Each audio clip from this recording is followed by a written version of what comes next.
Hey friends, welcome to this week's episode of Not Your Mama's Podcast. The title of this episode is How Our Beliefs Shape Our Reality. And today to talk about this topic, we have Jeanine Grayson. We are so excited to have her on. She is a mindset and confidence coach. So Jeanine, tell us a little bit about your background and how you got started to where you are today. Yes, thank you. I'm so happy to be here. So my background, I am a recovered perfectionist. I used to live life very differently, live life in a toxic relationship, and it was dealt some difficult cards in life. And I really made some major changes in my life by changing my mindset first and following that with action.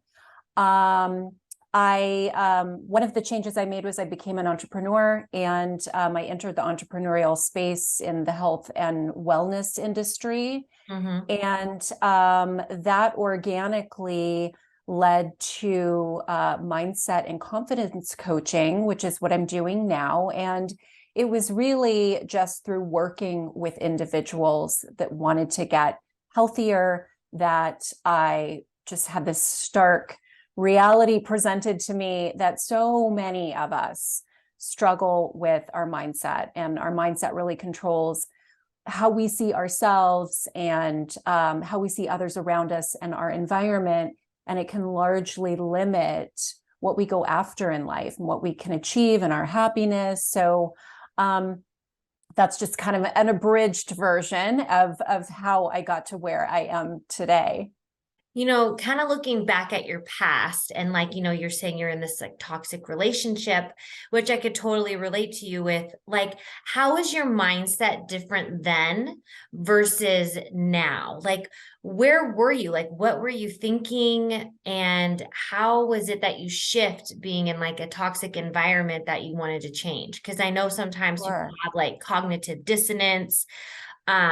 They're afraid to leave, and if it's maybe a verbal abusive relationship, sometimes they don't have the confidence to leave. So can you explain to the audience where you were to how you got to where you are today? Absolutely. Well, I think when we find ourselves in a toxic relationship, we don't enter that relationship thinking that it's toxic. Exactly. The toxic behaviors start unfolding over time, and we as humans are very adaptable, right? And so it kind of creeps up on us. And I was in a relationship, just to summarize, where my partner just had a substance abuse issue, and oftentimes with substance abuse comes a lot of other dysfunctional behavior. 100%. And if you're in a relationship with that kind of a person, you're just on the receiving end of all of that. So this was something that grew over time. And I think my mindset largely was making excuses for bad behavior. I was very much a people pleaser. And so it was all about kind of suppressing my needs and my goals and my happiness. And in fact, I was hinging my happiness in life on the idea that my partner was going to change. Yeah, right? the hope. We hold on to the hope. I'm Yes. hoping, and this is the vision I want. And then we also kind of mourn, the loss of that hope and that vision, because we kind of see that it's probably not going to be what we imagine in our mind. Yeah, well, for me, it was, it was very, very interesting because I had a moment of clarity. It was just like a lightning bolt. And what happened was, when I was living in this really unhappy place, I ended up getting a cancer diagnosis, and it was super unexpected. I had always considered myself very healthy and fit. And so that just really, rattled my reality. And I think when we're living in a toxic place, so much of our health and wellness and energy is consumed by just trying to survive, in the sense of just keeping our head above water. And so the little reserves that I had left really were used up like immediately when I got this diagnosis. And so the shift that I had was very, very soon after that diagnosis. And I was sitting by myself, and I just had a lot of feelings swirling around, frustration, fear, anger, what did I do to deserve this kind of mentality. And I just had a moment where I got really honest with myself. And I said, Jeanine, you're not happy in this environment. And if you stay here, you're going to continue to feel this way. So it was just a very simple thought. Yeah. But I essentially kind of called myself out from engaging in that repetitive mindset behavior, that my happiness was somehow hinged on someone else making change in their life.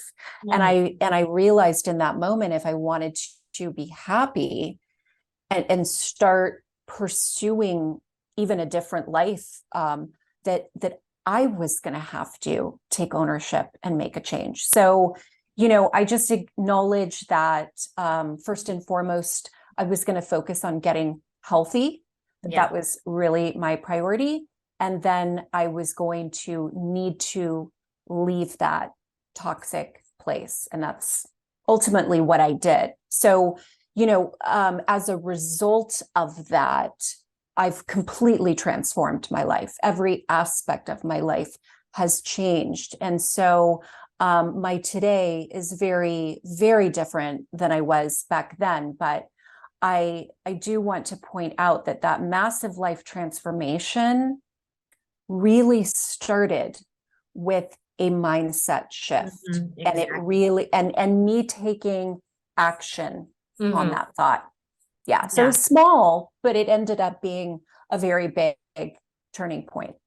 Well, our minds are so powerful. They literally, and our bodies are really magnificent in and of itself, because if we're trying to like block it in our mind, it's going to show up in our body somewhere, cancer, inflammation, Crohn's disease, ulcerative colitis, that's what happened. I just got the diagnosis of that, and it's, no shame on anyone, in my past life or anything like that, but it's like, okay, well, what's going on around me? Right. Like, am I happy? Am I feeling that I am being served and loved the way I need to be loved? Yeah. And that's kind of like with me too. It was like the straw that broke the camel's back. And you just had this like epiphany moment. It's like, do I want to live or do I want to die? And, our health is the most important thing that we have. And sometimes we need to take a step back from all of the chaos around us. And that's like literally like picking yourself up and moving away from the situation so you can be the person looking out and just focus on that. Who's to say down the road you couldn't, partner up with that person later, but our relationships and our mindsets has everything to do with what is going on inside of us. And so I kind of want to talk about, and I think we both know this, mindset is so important, but to the audience, like, why is it so powerful for us to work on our mindset? And why is it so important to create these shifts that we need in our lives? Sure. Well, we largely behave and take action on things in our life that we focused on our beliefs. And so whether or not those beliefs are true, our thoughts, our beliefs, our mindset, the way that we see, the world, the way that we see ourselves, we largely take action and engage in behaviors based from those thoughts. And so if our mindset is in a place of scarcity, negativity, where we're constantly focusing and thinking that we aren't deserving of happiness, or we're not good enough, maybe perfectionistic type tendencies where we are riddled with just fear to take a step forward because we're so incredibly afraid to make a mistake. And so the downside of all of that is we stay stuck in situations that don't serve us. We stay in relationships that aren't healthy. We stay in environments that aren't serving our growth and happiness. And so because we don't think that there's anything better, we don't think that we can have or do better. And so, the mindset just is really the control center.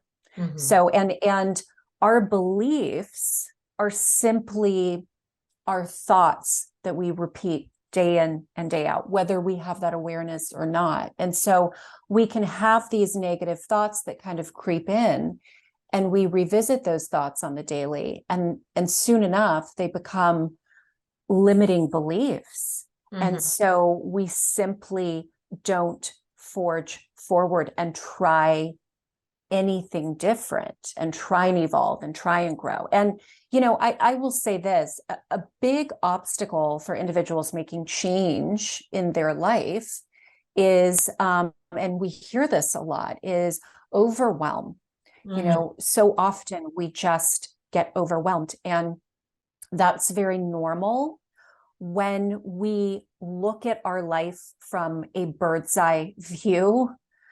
So for example, we take a whole big picture view and we see, wow, I've got this toxic, relationship. I now have this illness that has potentially been affected or triggered by the chronic stress that I've been living with day in and day out.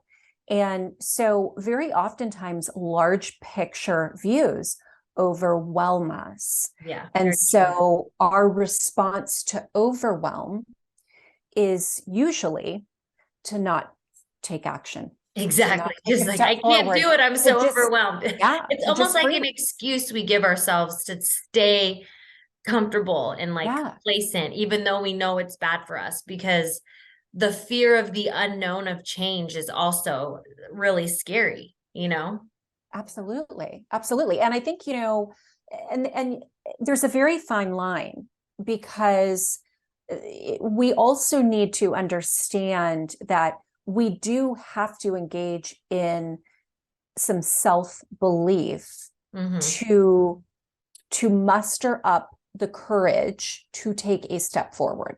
And I always say a small step forward in the right direction can be the largest step of your life. And truly it usually is. And all massive life transformation usually starts with a small step forward. But, we very oftentimes, sometimes we think that we have to be fully stocked with large amounts of courage and confidence in order to take a step forward. And rather, the courage and the confidence is built through the process of taking a step forward. So our mindset and shifting our mindset and engaging in positive reframed thoughts to entertain a different option, a different reality, can really be the game changer in us deciding to take a step forward. We really have to experience a break in the negative thought pattern that oftentimes is just rolling through our mind by a negative mindset. And we need to just say, stop. Let me entertain another thought, another idea, and let me have the courage to take a step forward under the presumption of that new thought, that new idea. So it's really the control center. It's really the control center for our behaviors. Hey friends, I hope you are enjoying this week's episode of Not Your Mama's podcast. This podcast would not be possible if it wasn't for the support of you, my wonderful community. To support Your Mama's podcast, please click the support link right down below, and you can donate just as little as 99 cents. Also, follow me in the Shop Like to Know It app, where you can follow me with all my exclusive content, all the way from baby products I love, fashion and style, and everything in between. Now, let's get back to the episode.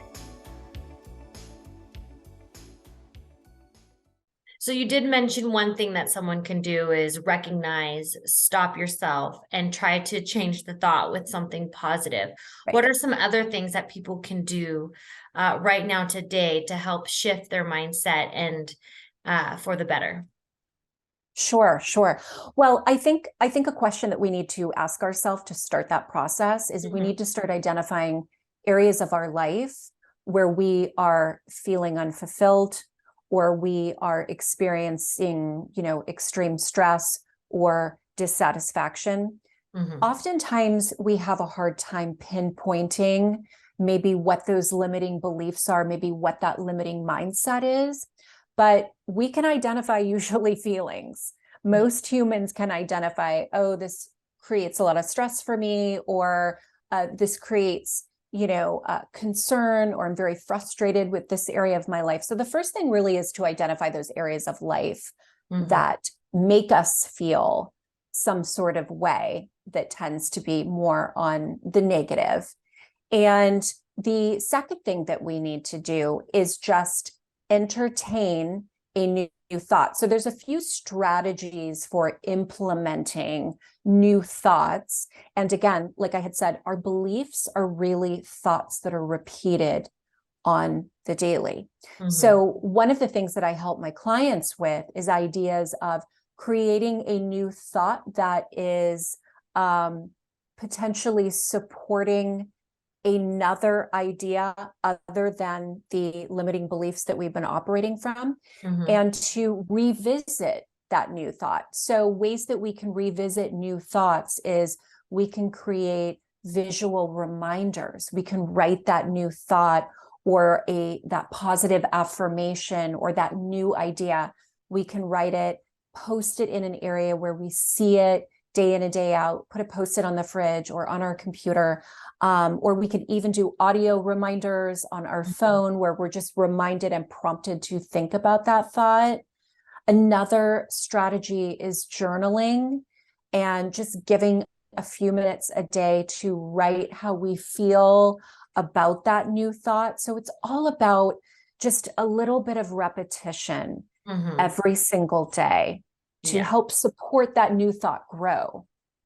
Yeah, it sounds so simple to do, but consistency is key, and to work on it every day. And I also think it's important that you give yourself grace through this process, because your mind is so powerful, and trying to change what was going on, sometimes there will be resistance depending on, whatever it is you're dealing with in your mind, and your pyramid of beliefs and things like that. So I think those are really great tools and great reminders for people to use to kind of help shift their mind. Because if what you want out of life, if you're not vibing with it, if you're not thinking that you can have it, like, you're never going to get it. So, that's why it's very important to have a strong mindset. So before I dive into my 4 questions, which I would love to know your answers to, do you have anything else, any last words for the audience before we dive into those? Sure. I'm in this business because I firmly believe that we all have the capacity to make change. We really all do. And so I love being in that position of helping lead and guide individuals that are fully equipped to make change. And so to the person that might be listening to this, that is facing a difficult chapter, I just want to say a verbal reminder that, you do have the capacity to change your life. You do. We all possess it. We just need to act on it. Yeah. You're going to have to want it too. Yeah. Absolutely. So, Jeanine, my first question to you is, who and what inspires you? My clients inspire me. My clients really inspire me. I feel very fortunate to be able to do this kind of work and help individuals change their lives. But to be a part of that process and to witness that transformation in individuals that are often up against really difficult chapters in their life.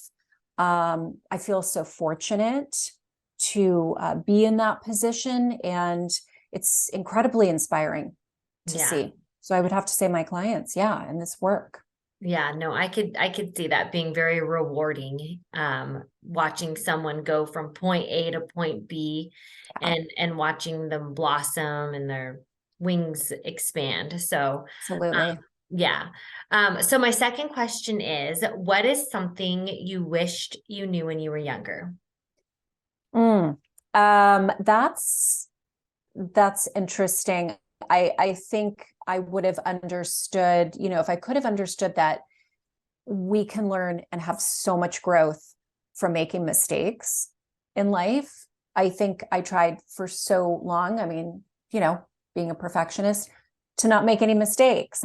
And that's not super practical. In fact, I think when we make mistakes or we experience failures, that's when some of the best growth happens, and we build resilience, which is a really good thing to have because life is ever changing, right? And so if we've built resilience, and we can kind of, go with the flow of life even better. So yeah, I think just really understanding, if I could have understood that mistakes are okay and that there's always a takeaway and a lesson. Yeah. Yeah, I think even sometimes knowing that like mistakes are okay, we still like beat ourselves up or like get like doubt in us, It's like, oh, maybe I'm we not meant do. for this with this mistake, but it is so true. Sure. And some people need to be reminded, even I need to be reminded of that, like Yes. I talk it, but then sometimes I'm like, oh no, I'm a failure. But it's like, wait, no, Sure. I'm not. Like, just have to pivot and everything is going to be fine and great. So, even knowing that Absolutely. it's hard. Yeah, absolutely. So my third question to you is, what's the essential part of your daily routine? What's the essential part? Definitely the merging of mind body. I am a habit gal. Mm-hmm. I have a variety of daily healthy habits that encompass nutrition, fitness, and meditation. And I'm very protective of those habits. I don't compromise those things. I honor them. I honor myself by engaging in those habits daily. Mm-hmm. And it really sets the tone for self-care and taking care of myself. So I'm pretty committed to it. Yeah, I do the raw juicing and workouts and my meditation time every single day. Yeah, and That's good. it's Because yeah, you have to do those things even when you don't want to show up. absolutely. And because we have to, it's not just the habit, right? It's the why behind it. And Exactly. the why behind those things is because you see the bigger picture, the greater purpose, and I'm committed to that. So Mm, it makes the behavior a lot easier when you're yeah. committed to the why. Yeah, no, you have to love your why. And Absolutely. I know it's like I give myself those commitments too, but I always fall short. Like the kids are sick or Mhm. just there's always something, or like I just can't get away from them. So I'll tell you a little strategy that Okay. does seem to help. And it's kind of funny because when I started my meditation practice, I literally was doing 5 minutes a day. And I learned this strategy by when I started meditating because my meditation practice started such a small period of time, 5 minutes. Mm-hmm. I constantly throughout the day just thought, oh, it's just 5 minutes. I'll do it later. I'll just do it later. It's only 5 minutes. I can squeeze it in. And then it kept repeatedly just not happening.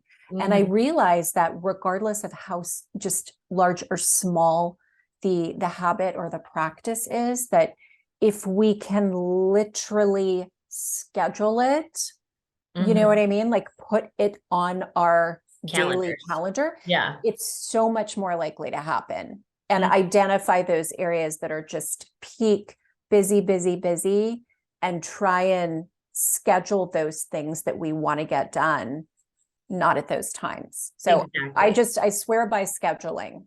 I don't leave anything up to chance, because then it likely something's going to get in the way, right? Yeah. Yeah, I know. I know. I want to wake up like early in the morning. I'll be like, okay, I'm gonna wake up at 5:30 to go get my workout in. Right. And then like my freaking kid wakes up at 5:30 too. And I'm like, what's going on? Like, did you just like no, I want to do something for myself? And you're like, hello, Sure. mom, I'm here.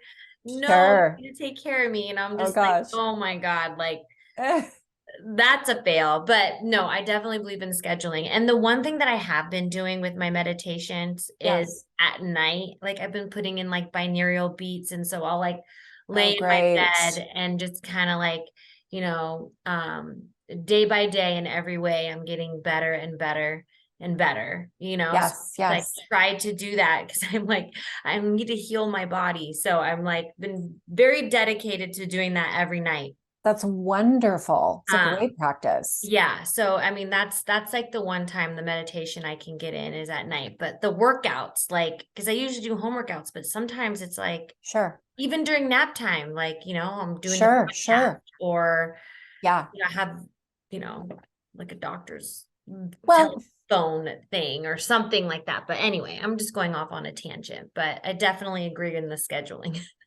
sure. And, and we know that the only bad workout is the workout that doesn't happen, right? So sometimes we change what we plan to do, you Yeah. know? Yeah, that's true. You could just do sit-ups in the living room with your kids right there or you I know, mean, just being able to adapt, yeah.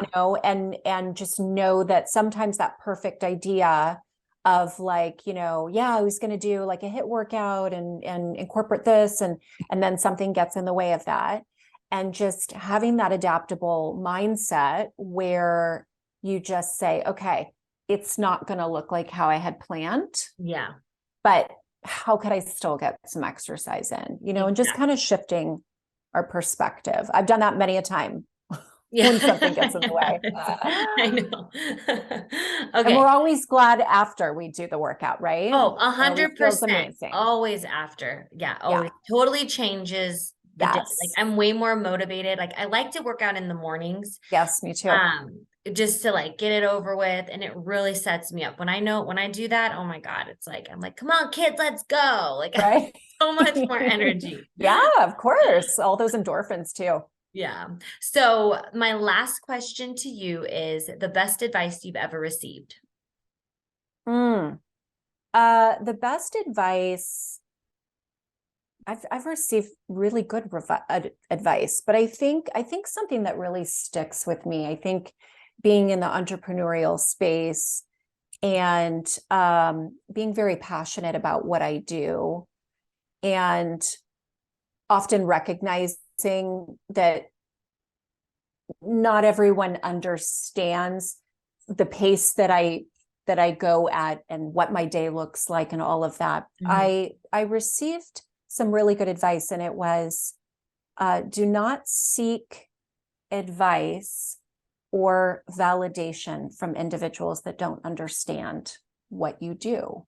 And, it's just kind of empowering because it essentially reminds me to um, not have to feel like I have to continually explain myself, Yeah. or kind of what my commitments are, or how much free time I have, or, things like that, to really just kind of own it and be okay with people not understanding, and, just people around in my social circle. So it's advice that is actually very empowering, and it sat very well with me when I heard that. Yeah. I heard it and I'm like, oh yeah, that's very true. Yeah, Yeah. yeah, for sure. You need like someone that can like somewhat relate to what you're doing. Have a valid opinion. Right. Otherwise, it's just like you have no idea. Like Yeah, absolutely. But we often we often operate from a place where we understand life from the lens that we're looking through, right? So and we're all living different lives. So I get it, but it's empowering nonetheless. Totally. Well, Jeanine, thank you so much for coming on this week's episode of Not Your Mama's podcast. It was such a fruitful conversation. All of her links are down below in the show notes, so don't be shy. Go say hi. And thank you, everyone, for listening to this week's episode of Not Your Mama's podcast.